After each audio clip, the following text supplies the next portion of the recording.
Plastic is a fantastic material. In fact, plastic saved my life.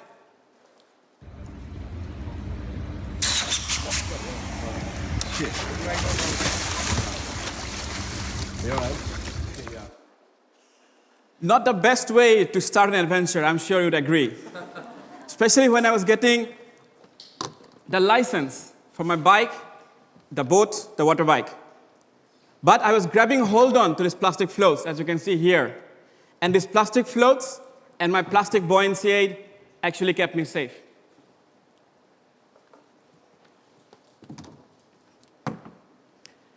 On one hand, we cannot live without plastic. But on the other hand, these are the headlines of today. The ocean's deadliest predator.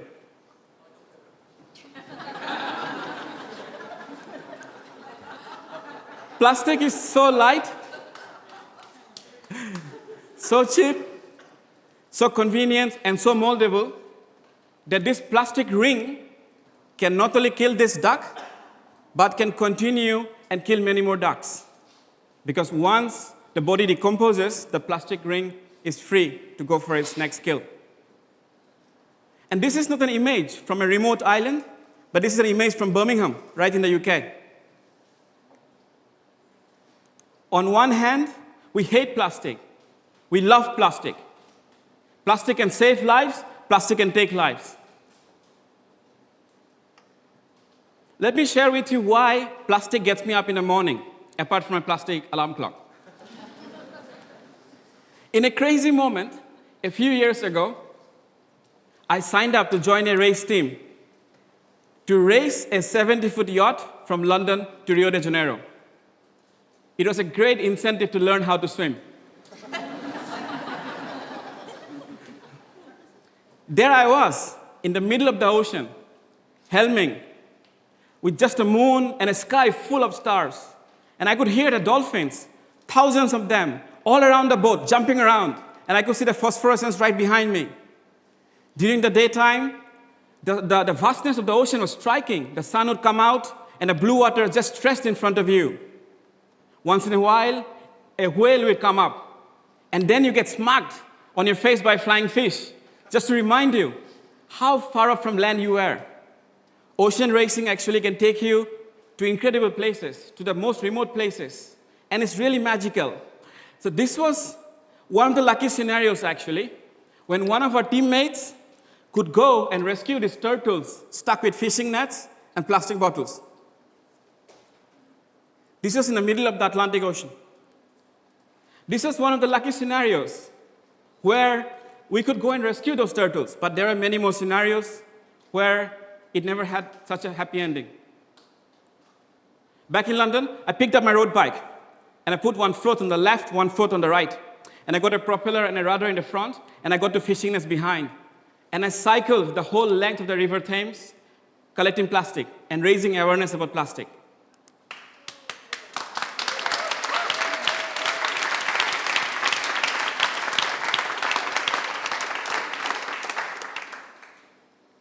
The bike was a great conversation starter.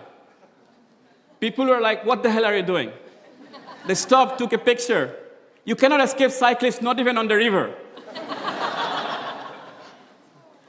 But I could also share with them that the plastic that is killing the marine life in the ocean is the same plastic that we have here with us. It all starts with us here in our backyard, in the canals, the streams, the rivers, the sea, and the ocean. But there is more to think about. This is the visible plastic, but it is those tiny microplastics, invisible to the naked eye, that is actually posing an even more greater concern. So microplastics can form in the ocean when these larger plastic debris break down by the effect of wind, the ocean, the waves, to smaller pieces, less than 5 millimeters in size. We actually make microplastics called nurdles to make all kinds of plastic objects.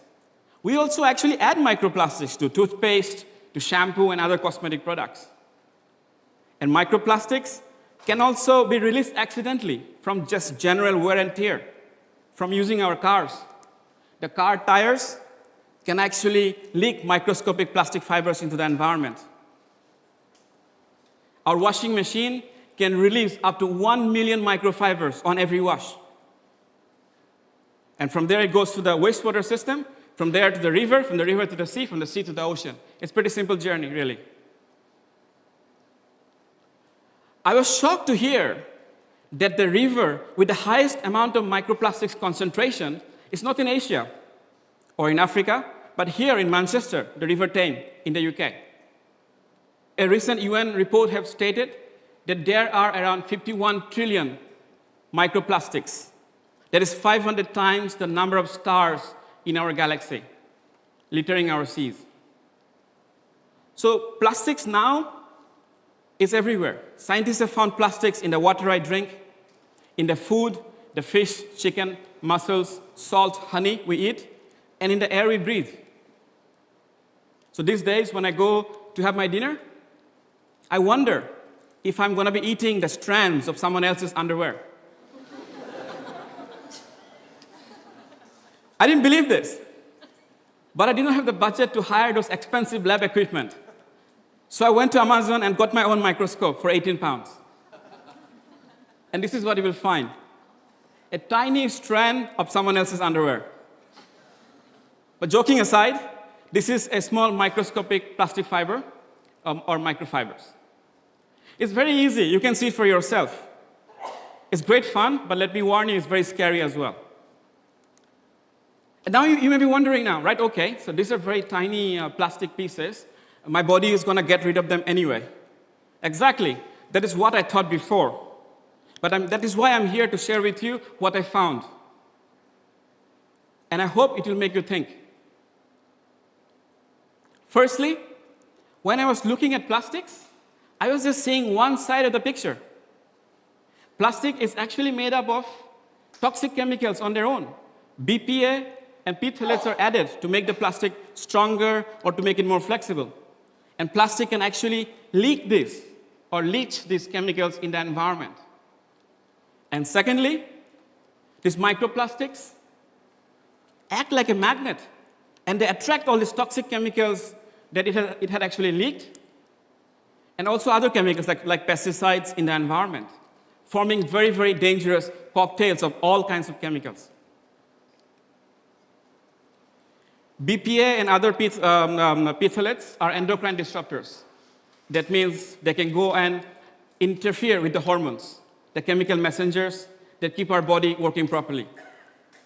These chemicals on their own are known to cause cancer, decreased fertility in men, harm to reproductive development in boys, diabetes, heart disease, everything.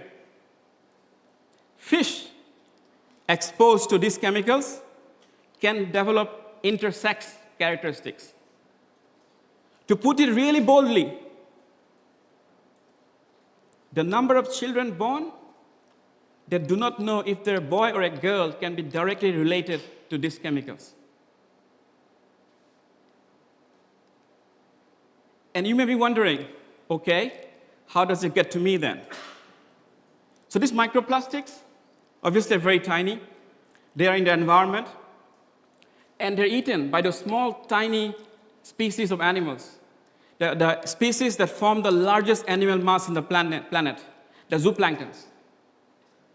Incredible creatures, just 1 millimeter to 2 millimeter in size, working really hard at the bottom of the food chain. They eat these microplastics, and then the bigger fish eat them, and then it comes up the food chain to us on our dinner plate with the toxic chemicals. It's pretty simple.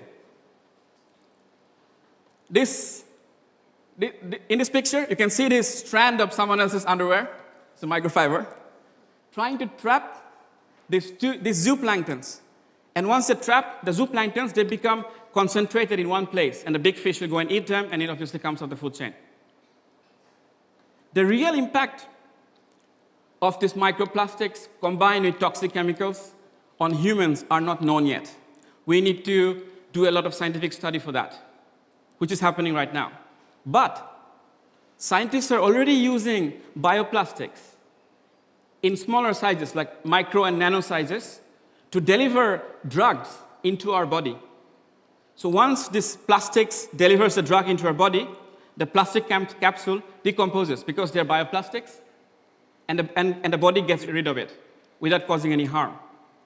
If this is happening in the lab, where scientists are actually inserting plastics with chemicals, what stops this waste plastic, the waste microplastic, with all the toxic chemicals from entering our cells and causing unnecessary harm? That's what we need to find out. I hope there's a lot of study going on, so I'm pretty positive we'll get there soon. If we continue this way, this is the news we'll be reading in the next 30 years, 2050. It's not far away. The ocean is dead. Should we have banned plastic? Do we want to read this news in the next 30 years? I know I do not. The only way to stop plastic from entering our soil, water, and air is to rethink our relationship with plastic, from the design phase to the production, to the consumption, to the disposal phase. Around the world, a lot of startups and corporations are working on a lot of innovative solutions right now. Not just products, but innovative business models that are actually encouraging behavioral change without compromising profitability and convenience. So why do we need single-use plastic packaging? This startup, Miwa, is actually helping us refuse plastic. They have removed single-use packaging from the whole supply chain. And you can order products online, and you can pick them up from the stores using reusable containers.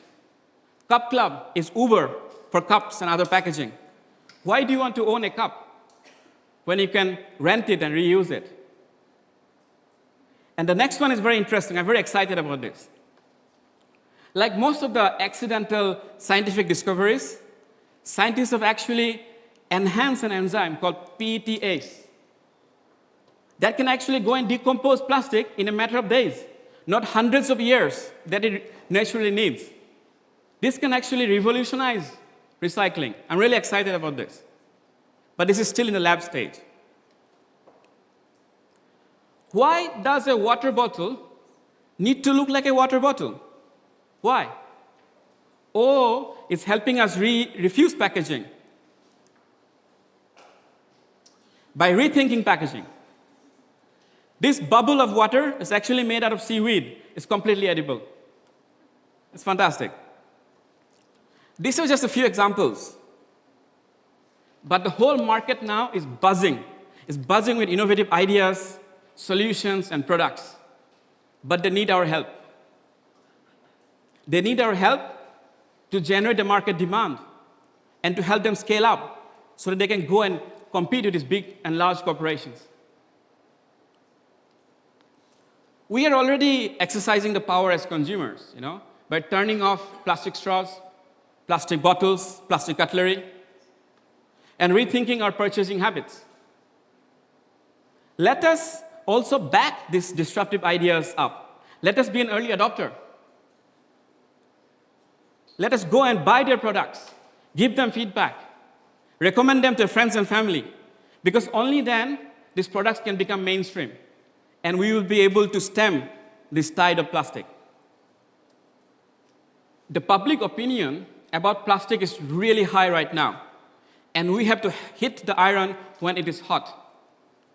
I know I will be an early backer, but we need all of us to be early backers, because only together we will be able to stem this plastic tide.